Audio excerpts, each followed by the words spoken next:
Coming up, big news on the war for talent. Vincennes University, the first school in the nation to partner with Amazon on what is being described as a game-changing apprenticeship program. VU President Chuck Johnson joins us to explain how the program works and why it actually could bring national attention to Indiana. And startup taking flight. DroneDeck says it is one of the first companies in the nation to solve expense and security issues related to the last mile package delivery. CEO Dan O'Toole here with the details on a product launch and the prospect for dozens of jobs.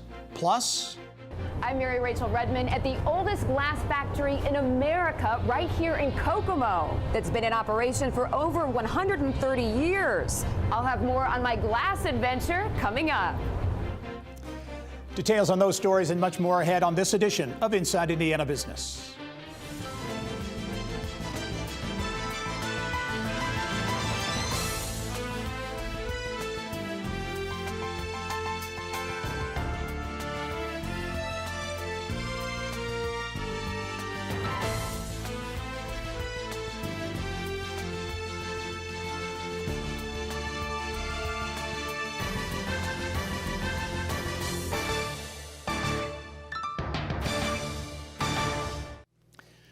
Hello and welcome to Inside Indiana Business. I'm Gary Dick. Vincennes University is the first school in the country to partner with Amazon on an apprenticeship program the university is calling a game changer.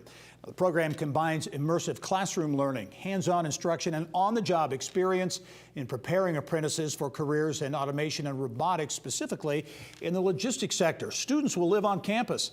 I'm pleased to welcome back to the show VU President Chuck Johnson with details on the Amazon collaboration. President Johnson, as always, welcome to the show. Thank you, Gary. Good to be here. You know, I think it's really noteworthy that Vincennes was selected for this. This didn't happen by happenstance. Amazon selected you, and this is a program that has certainly impact here in central Indiana, but is beginning to morph into a national program.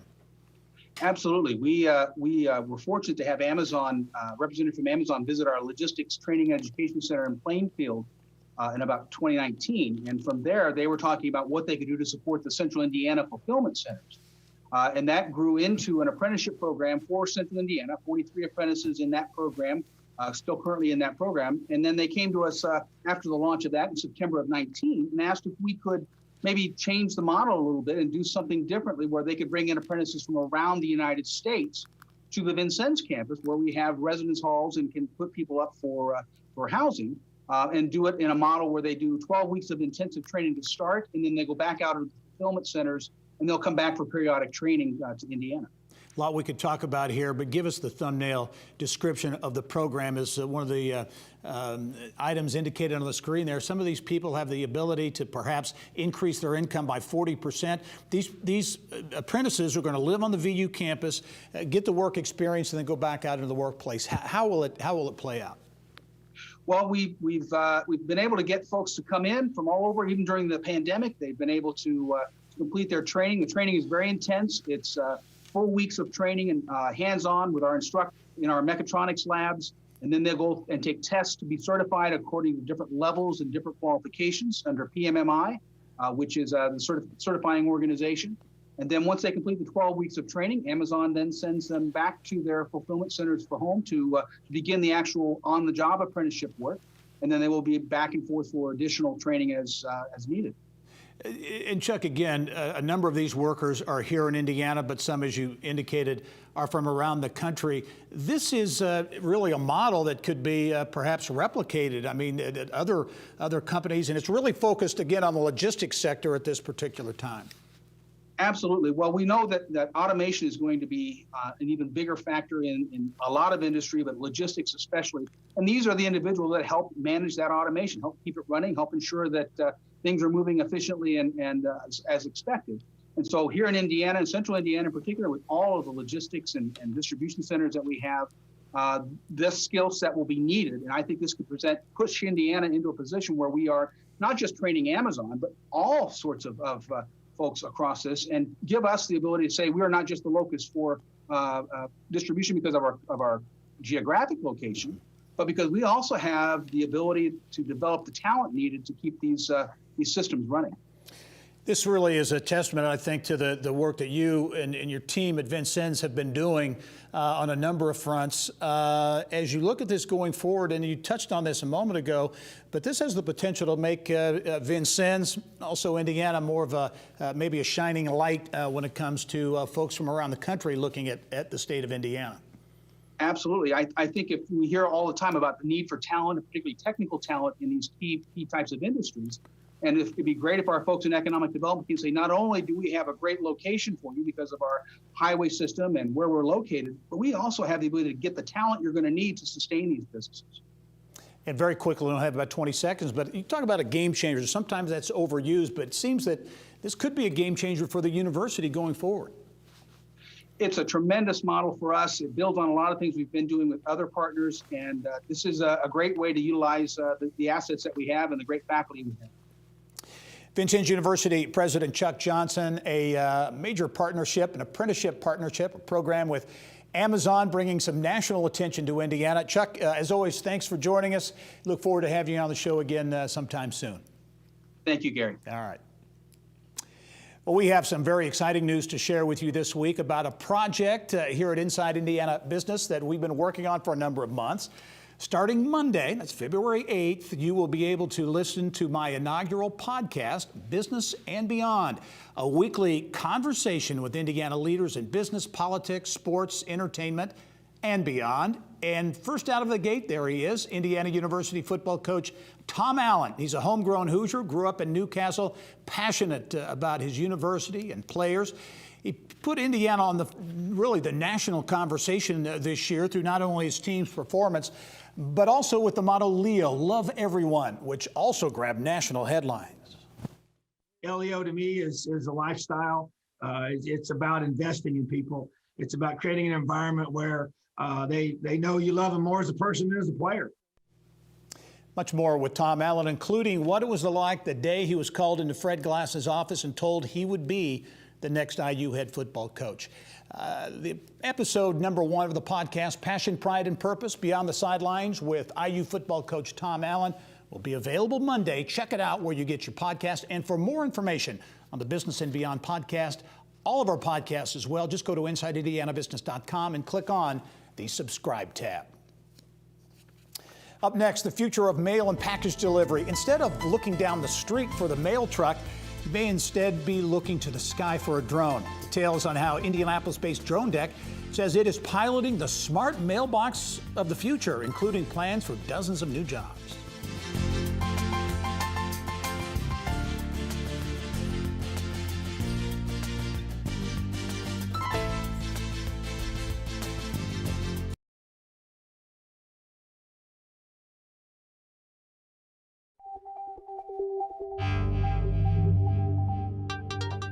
It's time to go inside innovation, brought to you by Allegion, pioneering safety.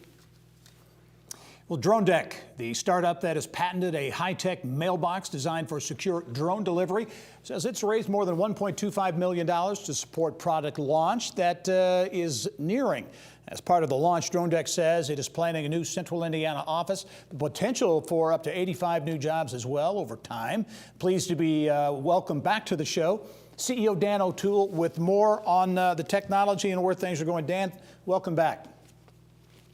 Thanks, Gary. Glad to be back. Okay, let's get right to it. I want to talk about new developments, but first, DroneDeck, mailbox of the future. Give us that thumbnail description of what DroneDeck is all about. Thank you. Yep, DroneDeck is the mailbox of the future, the smart mailbox of autonomy. It's one thing to receive items through drone delivery, but everything you gain with fast, efficient, cost-effective delivery of autonomy, you lose when you drop an item in somebody's porch or on their yard. And so for that reason, you need to complete the last mile solution with a secure platform like DroneDeck. So that's what we're doing. And that's really a big advancement since the last time you were on the show in June of 2019. And that's, trying to solve those security and cost issues in that last mile delivery. Absolutely. The cost currently when any item is delivered conventionally, items that are purchased on the internet every day, there's 100 million of them 91% of those are 5 pounds or less, which makes them drone deliverable. Currently, those items are about $2 each. When you deliver by a drone to a drone deck, that number drops to $1. So we're gaining a lot of security, efficiency, and a lot of other benefits while saving cost to the shipping economy. So it's going to be a win-win for the user and the logistics companies. All right, you say you're getting closer to a product launch. You've raised money, so you have the prospect to add some jobs as well, looking at a new headquarters as well. Talk about where things are now with Drone Deck. Yeah, thanks so much. Happy to announce we have just come to terms with the city of Lawrence for a new building that we're going to be outfitting as the new headquarters for Drone Deck. So we're excited about continuing our Indiana story. We've got a lot of great things going on. We're getting ready to announce some testing regimes for, we're taking delivery of our new prototypes in the beginning of Q2, and we're excited about early stage talks we're having with Fishers right now, as well as Lawrence. And we got some great new announcements that are going to be coming out with some great huge logistics companies that will hopefully be involved as well. 30 seconds left, Dan, but right now, as you sit there, how far out do you think you are from a product launch? We're looking to launch into the marketplace in the next 18 months, and it'll be a very deliberate, strategic launch, saturating specific zip codes, but we're getting very close to rollout. We're doing our capital raise right now on wefunder.com, and we're excited about where we are, Gary. Very exciting, innovative technology. I know you have a couple of patents you've acquired as well. Dan O'Toole, the CEO at Drone Deck. And Dan, again, thanks for joining us. We'll be following your story. Thanks, Gary. Thanks, guys. Well, Indiana is known for many things. Basketball, the Indy 500, the nation's second largest automotive industry. But did you know that some of the most beautiful colored glass art in the world is made right here in Indiana? Mary Rachel Redmond takes us inside Kokomo Opalescent Glass in this week's Around Indiana segment.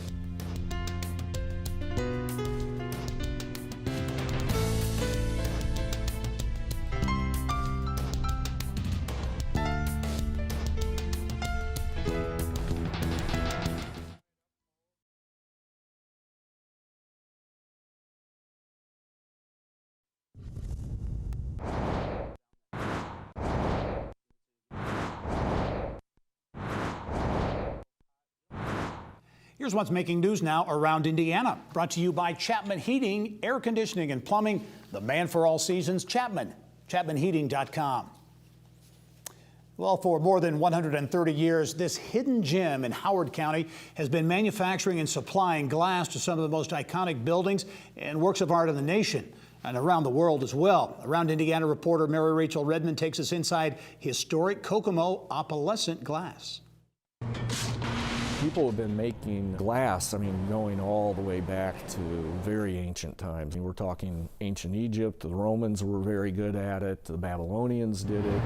And Hoosiers. It all started in the late 1880s when word of a natural gas boom reached Brooklyn glass chemist Charles Henry. When he heard about the Indiana gas boom and the availability of free natural gas, he moved out here to Kokomo and set up shop. And to this day, we continue to manufacture using the same recipes and the same techniques that he did.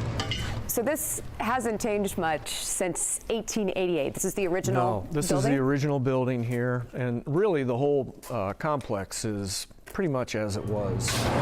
Kokomo Opalescent Glass is the oldest glass manufacturer in America. Its very first customer, a guy by the name of Louis Comfort Tiffany, famous for his stained glass windows and the iconic Tiffany lamp. Tiffany was the biggest customer for the first 20 or 30 years. The glass that he bought from us would have looked just like these. These are the same colors.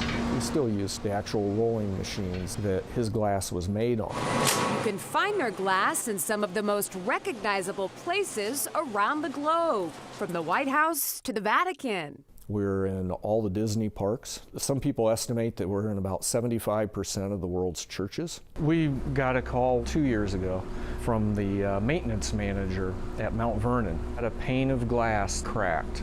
So they were able to supply us with a drawing, and so we made a replacement pane of glass, the same way they did in colonial times. And so we're in George Washington's house too. And nearly a century and a half since opening its doors, the seemingly under-the-radar operation in Kokomo continues to amass an international list of clientele. We ship to Japan, Europe, South America. Last year we produced just under 250,000 square feet of glass. I mean, that's tall. So what exactly makes KOG a cut above the rest? The fact that we're producing glass the same way we did in 1888. When a church, a public building needs their stained glass window repaired, if we didn't manufacture the original glass that's in that window, we have over 22,000 different color and texture combinations. And you can see for yourself. Factory tours are available weekly, or you can even take a class. We offer lessons in almost everything we do here. It's hands-on. You're handling the hot glass. He's not kidding. And rest it on the windowsill and then rotate clockwise against the wall. Very good. Now go straight over here to the blue. And then you're gonna dip one side, just squish it in there. Oh, squish it in, okay. Yeah, squish it in there, and then flip, and then lift. There you go. And then squish it back into the green. All right, now I will take the pipe so you can make sure your right hand doesn't touch it. Okay, and You pinch and grab and pull, and then move it around. And then tag it down, and then pinch and pull some more. And in some ways, the history of the company is just as fascinating as the glass. We're a big part of the region's industrial heritage. You look at our connections with Tiffany and other well-known artists. We're a huge part of America's artistic heritage. Mary Rachel Redmond, Inside Indiana Business. An amazing look at a historic company in Kokomo. Thanks, Mary Rachel. Also making headlines around Indiana, the city of Fort Wayne, considering options to bring in additional revenue to help fund future development.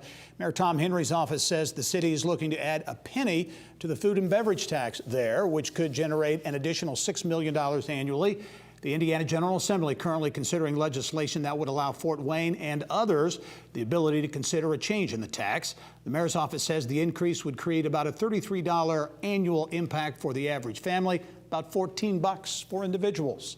3 Indiana television stations will soon be under new ownership. Georgia-based Gray Television has announced plans to acquire Quincy Media in Illinois, which operates 36 stations in 16 markets, including our news gathering partners at WPTA TV in Fort Wayne, also Wise TV in Fort Wayne, and WSJV in Elkhart. That deal valued at $925 million. And Maryville-based Northern Indiana Public Service Company says it's completed its first 2 wind projects in Indiana.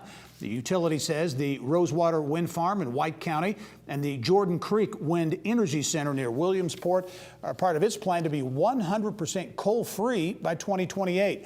NIPSCO says it has 8 more renewable energy products in its pipeline. Well, 'tis the season to stock up on Thin Mints and Tagalongs, but buying Girl Scout cookies this year during the pandemic, it's a whole different story. Girl Scouts of Central Indiana CEO Danielle Shockey explains how a new partnership with Grubhub is training the next generation of entrepreneurs.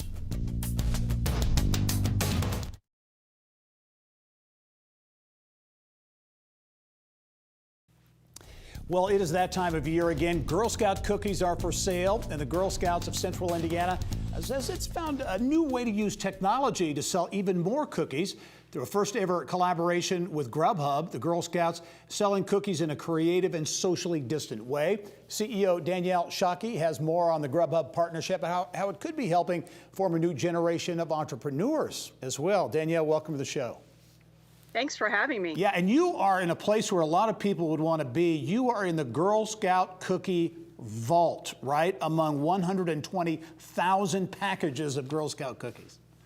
I am. I can get you a Thin Mint, that's for sure. Oh, good. That's my favorite, by the way. The Girl Scout cookie sales, no small business to be sure. As we were talking off camera, 3 million packages moved annually here in Indiana, in Central Indiana. It's a very important fundraiser, obviously, for the organization. It is, and for the organization and for the girls and the troops, because most of the proceeds actually go to the troops. Some obviously come to support the actual program and the council and the scholarships and the things we provide. But this is where the girls set their goals for what they want to do in Girl Scouting for the next 12 months. So the proceeds go to the troop and the girl, and that's why it's important. Yeah, well, talk about the impact that COVID has had. I think it's obvious it's impacted so many organizations in multiple ways. But in terms of the sale of cookies, it's obviously had a big impact. It has, and we know one thing.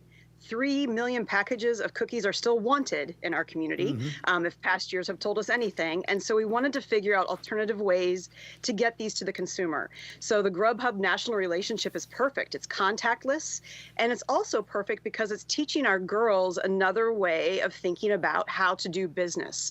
So the girls who man the Grubhub booth are learning, point of sale technology they've never seen before. They're learning the logistics of what it means to pre-order versus on time pickup and so forth. So it's actually expanded our horizons quite a bit, and I really believe theirs. Yeah, and so essentially it's the Grubhub app, and it's a way to order cookies there. So it's as simple as that. It is, and it's through February 14th. If you order 3 boxes, the delivery is free. Yeah, wow. As we wrap up here, Danielle, and you touched on this a moment ago, but this is really teaching entrepreneurial skills, and which is a big part of what Girl Scouts is about, teaching lessons, life lessons. This is one that could have a business application for some of these young ladies in the future. Absolutely. If you talk to women business leaders, even in Central Indiana, many of them share stories of how they got their start and where they got that bug from reaching goals was when they first sold Girl Scout cookies. Absolutely. Danielle Shockey is the CEO of Girl Scouts of Central Indiana. Fascinating partnership with Grubhub, selling Girl Scout cookies in a new and unique way. Danielle, as always, thanks for joining us. We'll talk to you soon. Thank you. All right. Well, ahead, it's one of the largest autism therapy healthcare providers in the nation. Now, Hope Bridge is expanding in a big way. Thousands of jobs and more than a dozen new locations coming this year. Business of Health reporter Kylie Valletta has the story.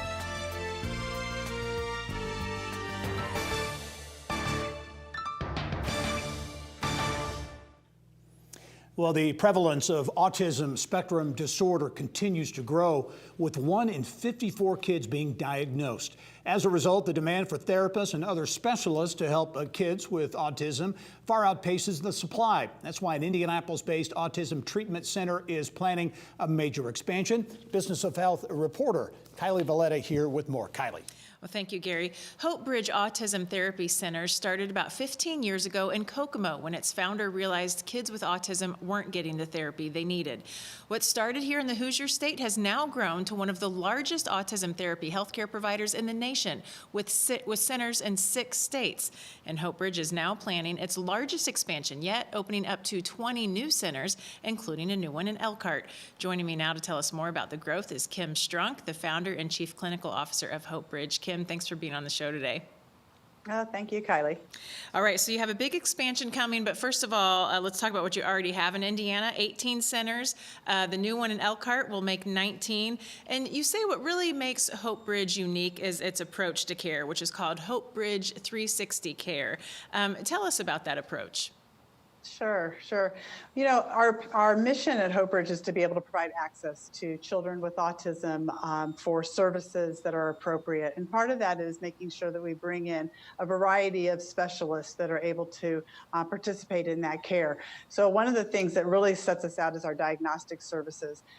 A lot of children run into kind of a bottleneck in being able to access intervention because they don't have a diagnosis. And sometimes the wait list can be up to a year in order to get diagnosed. So we brought diagnostics into our service mix in order to help increase that access.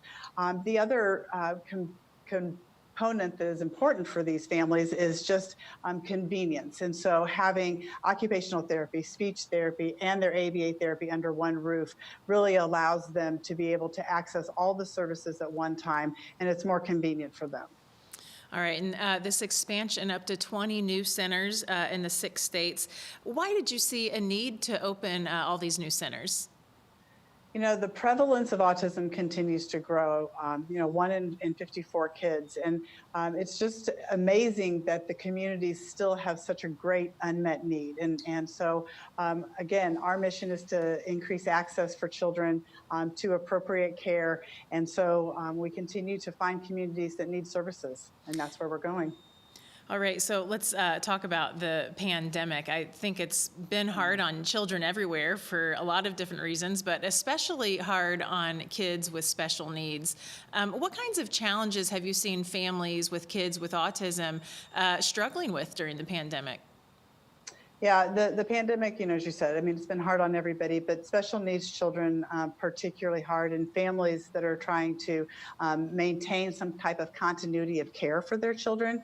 That's been a real challenge for services that get interrupted. You lose that continuity of care, and it's so critical to avoid any type of regression in their skills.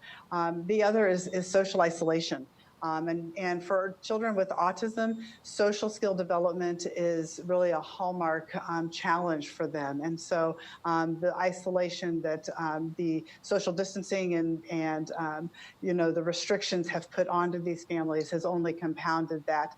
And then you add in, as the kids are going back to school, mask wearing. A lot of these kids have sensory challenges and sensory aversions. A lot of them have communication issues, and so the mask wearing inhibits and causes problems for them in those ways as well. And do you think all of those challenges have really underscored the need for your services? Absolutely, absolutely. I think it's more important than ever, and we have worked very hard as essential healthcare providers to stay open in a safe manner so that our patients and our staff are safe. But it is really critical that these kids have that continuity and that we're available to address their needs. All right, so we've talked a lot about the care you provide, but also a good business angle to this. Talk about some of the advantages that your company brings as a business to a community. Yeah, one of the great things, obviously priority is providing excellent care for these children and their families. But the other thing when we go into a community is to be a partner with that community and provide jobs. So, we're committed to providing jobs in every community that we go to. So we will, in the year 2021, be offering 400 new jobs just in the state of Indiana alone. So with all of our expansion opportunities, we continue to bring specialists in. Those specialists are licensed professionals that are coming into those communities to provide jobs for those communities and those families. All right, very good, Kim. Thanks for being on the show today, and good luck with all of the expansions. Thank you, Kylie. Appreciate it. Gary, back to you. Kylie, thank you. Well, Indiana University's Grand Challenges Initiative is working to solve pressing challenges with one focus in mind: to make life better for Hoosiers around the state. The Precision Health Initiative is one of 3 grand challenges at IU. Launched in 2016, it seeks to eradicate some of the most dreaded diseases faced by Hoosiers, including triple-negative breast cancer. IU says the research can help revolutionize the way clinical trials are being conducted for cancers around the world. For more on the Precision Health Initiative, pleased to be joined by IU School of Medicine Executive Associate Dean for Research Affairs, Dr. Tatiana Farood, and IU School of Medicine Associate Dean of Translational Science, Dr. Sharon Moe. And ladies, thank you very much for joining us. Thank you for. Dr. Farood, I'll start with you. I thought kind of a definition, if you will, of the focus of the Precision Health Initiative. I thought it was pretty good. Getting the right treatment to the right patient at the right time. That kind of seems to encapsulate kind of the mission. Expand on that, if you would. Be glad to. So you're exactly right. That is exactly the goal. One of the challenges is you can't solve everything at once. So We've been funded since 2016, since we were announced by President McRobbie, and we've really made progress in two areas that I want to talk about today. The first is triple-negative breast cancer, as you mentioned, and also a childhood cancer, which is osteosarcoma. So I'd like to walk you through briefly how we've made progress both from the initiation from 2016 to now, and how we really see this as pointing to the future. So triple-negative breast cancer is one of the most aggressive forms of cancer, and it disproportionately affects African American women. It's a cancer that we really need to have better treatments for and better ways to identify those at increased risk. So two IU investigators, Dr. Milan Radovich and Dr. Brian Schneider, have been working on this tough question for the past 5 years. And what they have found through the Precision Health Initiative is a blood test that they've developed that can be used in women who have been treated through chemotherapy and also through surgery. And by looking for tumor DNA inside the blood, they're able to identify those women who are more likely to remain in remission. And importantly, those women who are more likely to relapse, that is, to have their cancer return. And so this is very exciting because it, first of all, points us a way that we can identify women at greatest risk and also use this in the development of new clinical trials. Yeah, in the childhood osteosarcoma, Tyler Trent, of course, brought a lot of attention from around the nation, around the world, really, to his courageous battle with that disease. That's another focus area. Absolutely. So you're absolutely right. The contributions and the awareness that Tyler Trent has given us to this rare cancer called osteosarcoma has been really a way that we've been able to leverage the grant challenge. So the first is he donated his tumors that could be then studied by researchers, and a researcher at IU School of Medicine, Dr. Karen Pollock, has been able to identify a group of drugs that can be used to slow the growth of his tumor. And why that's important is that gives us new insight on how we could potentially treat other children and individuals who develop osteosarcoma. So we see that as a great new and potential advance for the future that we're focusing on. Yeah, Dr. Sharon Moe, the Indiana Clinical and Translational Services Institute plays a big role here. Talk about that, because there are so many partnerships and collaborations that your organization has, the operation has around the state with academic institutions, with communities. It really is a statewide initiative. Right, and that's why we call it the Indiana Clinical and Translational Sciences Institute, or the CTSI for short. And it's co-directed by myself and my colleague, Dr. Sarah Weehee. Excuse me. And our mission is very broad. Let's improve the health in Indiana. And our goal, really what we provide, is an infrastructure for investigators to succeed. So we provide pilot funding, training the next generation of researchers from high school all the way up through to medical schools, services, advice, accelerating innovation to the patient, and fostering the work done by researchers. So basically what we're doing is we're taking ideas that researchers may have in the lab, or different ways to deliver healthcare, different systems or methods or diagnostics, and we actually figure out how to get it to patients. And that requires a whole pathway of resources and experiments and studies and everything to get it there. And then once successful, we work closely with our statewide partners to implement these findings through our relationships. So this includes healthcare partners, the state community organizations. We have over 300 community organizations that work with us. But we also do the reverse. So we also ask our community organizations and our health providers in the state, what do they need? What do they need to improve the health? And so we take those back to investigators and we start all over. So it's really bi-directional flows of ideas, research, and solutions. Yeah, very quickly, we only have about a minute left. But Dr. Moe, this, obviously there's an impact on health, but quality of life, quality of place, if you will, around the state of Indiana. What we're talking about here, I think, has a direct correlation to that as well. Yes, absolutely. So, I mean, the COVID-19 is a great example. It was an absolute crisis in the spring, and all of our IU sites, the state, the Reagan Street, all the hospitals came together to develop a dashboard. And then when we were short of PPE, protective equipment, we mobilized 3D printers across our state infrastructure, including IV Tech, and printed and distributed over 100,000 face masks and 50,000 face shields. Yep. We're doing a vaccine trial using our resources for the AstraZeneca.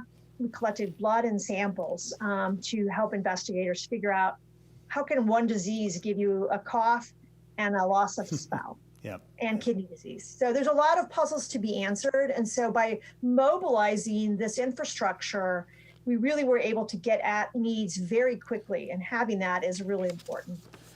The Precision Health Initiative, a lot more we can talk about on that. You're making a big difference around the state of Indiana. Dr. Tatiana Farood, also Dr. Sharon Mill, thank you both for joining us, and we'll keep in touch. Hopefully have you on the show again. Sounds great. Thank you so much. All right. Well, it's been months in the making, and we're really excited to bring our newest platform to you. Starting Monday, you're going to have an opportunity to take in our inaugural podcast, Business and Beyond. It's a weekly conversation with Indiana leaders in business, politics, sports, entertainment, and beyond. Our first guest is Indiana University football coach Tom Allen. He's a native Hoosier who grew up in Newcastle. He's passionate about his state, his university, and his players. It really shows. He's a man who counts family and faith as the cornerstones of his life. But what makes Tom Allen tick, and what would he be doing if he weren't coaching? Well, I went to school to study accounting, and that's what I switched from that to business education. So I taught accounting instead of being one, but yeah, that's what I wanted to be, was an accountant. How about that? Coach Allen in the accounting. Coaching and accounting, those are two different fields, that's for sure. Coach Tom Allen as an accountant. Well, episode 1 of my podcast, Passion, Pride, and Purpose, Beyond the Sidelines with IU football coach Tom Allen, will be available Monday. That's February 8th. Check it out where you get your podcast. And for more information on the Business and Beyond podcast, all of our podcasts as well, just go to InsideIndianaBusiness.com and click on the subscribe tab.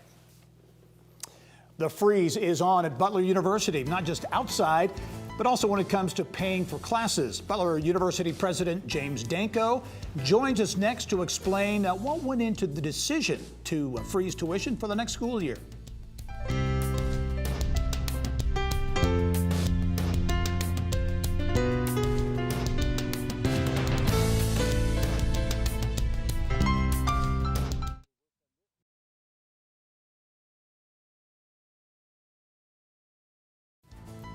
Well, February in Indiana can conjure up visions of cold, ice, and snow. Butler University is getting in on the big chill in a sense, announcing it will freeze tuition for the 2021-22 academic year. Butler University President Jim Danko is with us now to explain what went into that decision and how it could impact students, families, and potentially the workforce as well. And Jim, as always, welcome to the program. Thank you, Gary. Appreciate your having me. Well, let's talk about this, because this is the first time since 1983 that Butler has frozen tuition for the upcoming academic year. What led to the decision?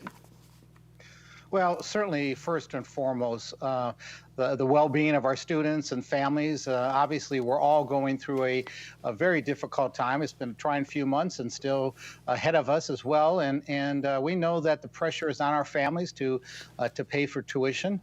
Obviously, the pressure is on the university as well. But when we step back to look at this annual process we go for setting tuition moving forward, we recognize this was not the right year to be raising tuition.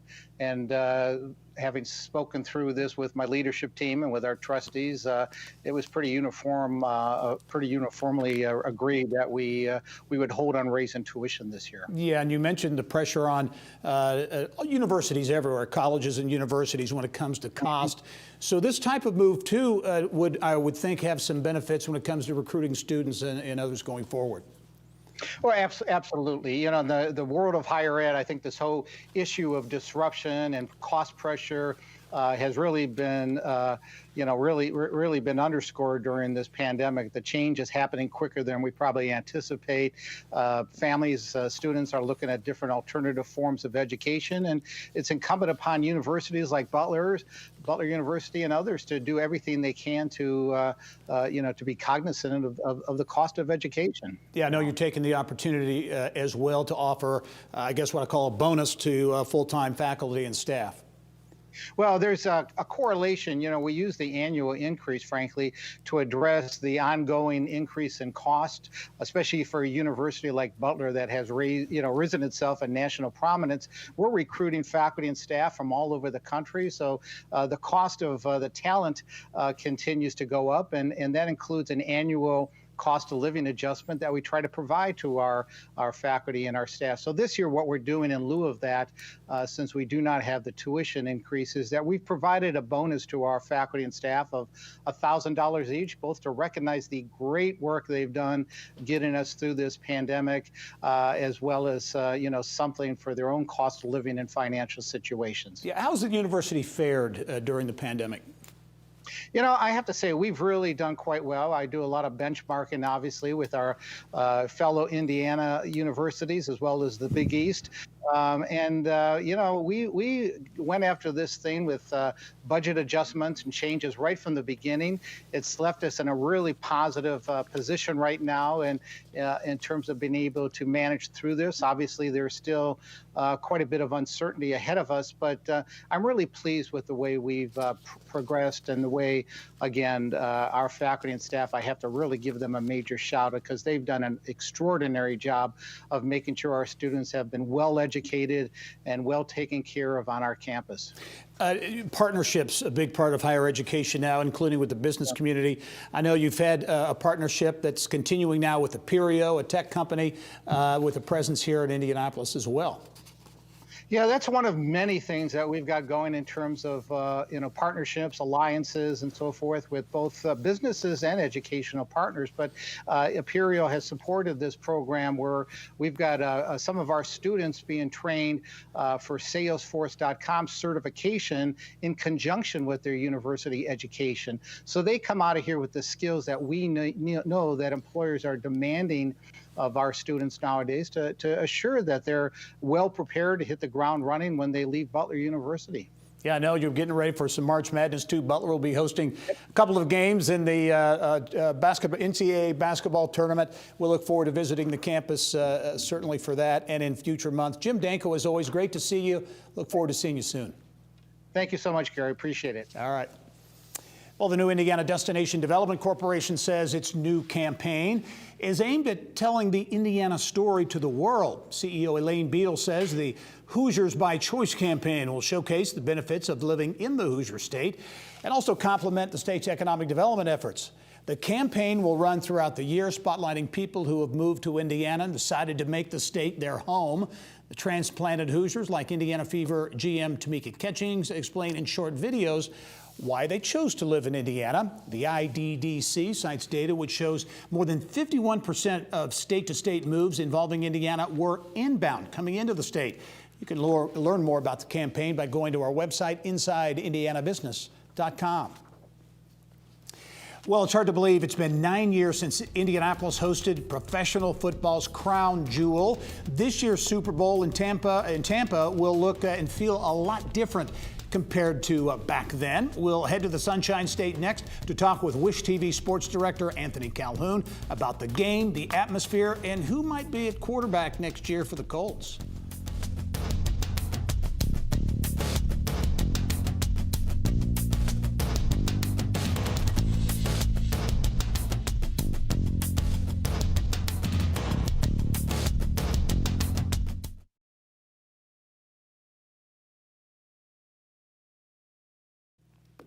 Well, each Super Bowl is unique, but Super Bowl 55 certain to be really like none before it, and in at least one sense, hopefully like none to ever happen again. Bill Benner has more in this week's Inside Indiana Sports. Bill.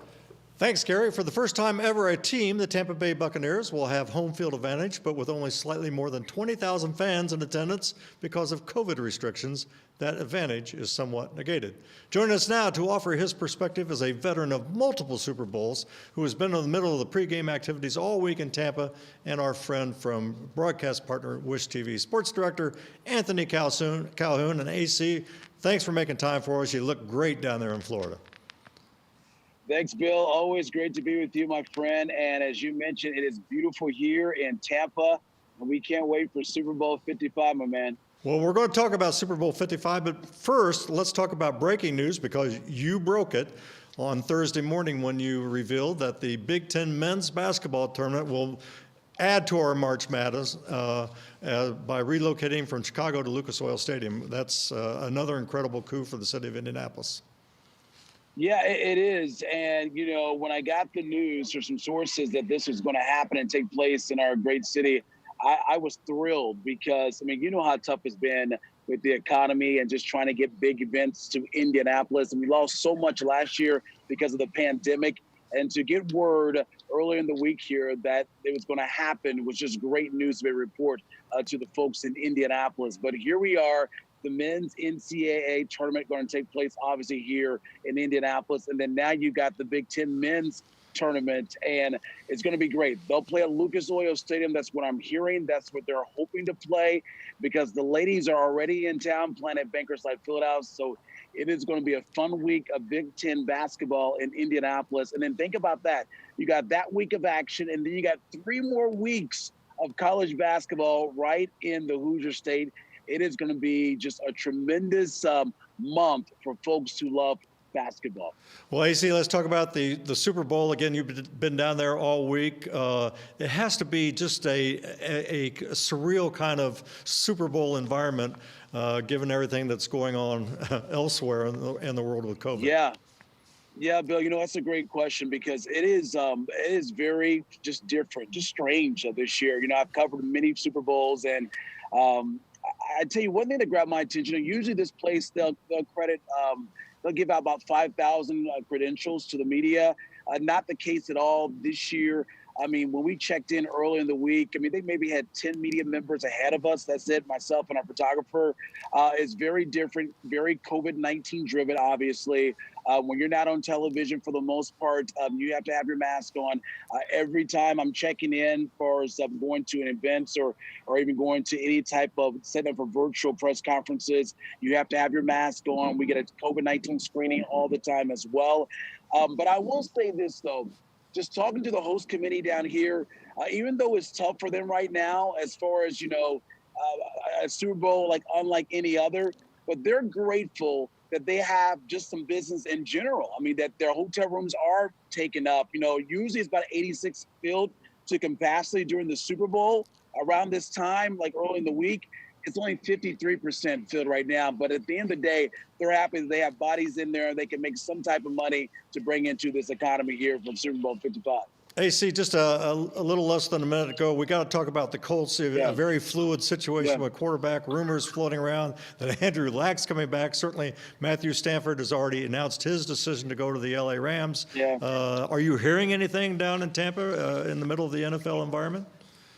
You know, I heard all those Andrew Luck rumors early in the week, which we know those are not true. But it would be nice if Andrew decided to come back when we like that. It's going to be interesting to see what happens. You know, there's been a lot of talk, Bill, that Carson Wentz from Philadelphia, that the Eagles apparently are listening to possibly trade opportunities for him. I wouldn't mind seeing him come to Indy. I mean, he's got a great relationship, of course, with Frank Reich. He played his best football with Frank Reich when he was with the Eagles, so I wouldn't mind that at all. You got Darnold as well with the Jets. We'll see what happens, but one thing we know for sure, they're going to have to get a mobile quarterback, a guy who can not only just throw the football, obviously, but is able to move around as well, because with the line that quarterback's going to have and the protection that he gets, and then the wide receivers, whoever comes in here is going to be successful, my man. Well, Anthony, certainly we enjoy your coverage this week from Tampa. We wish you the best. Have a safe trip home, and we'll see you soon, my friend. Thank you. Hey, Bill, real quick, I'm going with, don't get mad at me, I'm going with the Bucks. I think the Bucks are going to win. I think Tom gets number 7. Oh, man. Sorry. Oh, man. That's hard to say here in Indianapolis. AC, thanks. Yeah. No problem. Gary, back to you. All right, Bill, thank you. Well, 4 Hoosier companies on Fortune magazine's list of the world's most admired companies. The listing is based on a poll of 3,800 corporate executives, directors, and analysts. Indianapolis-based Anthem came in at number 71 on the list. Columbus-based Cummins at number 117. Simon Property Group, of course, headquartered here in Indy, ranked number 269. And Fort Wayne-based Steel Dynamics came in at number 281, but also Steel Dynamics number 1 in its industry ranking. To access the list, just go to InsideIndianaBusiness.com. And I'll be right back after this. Stay with us.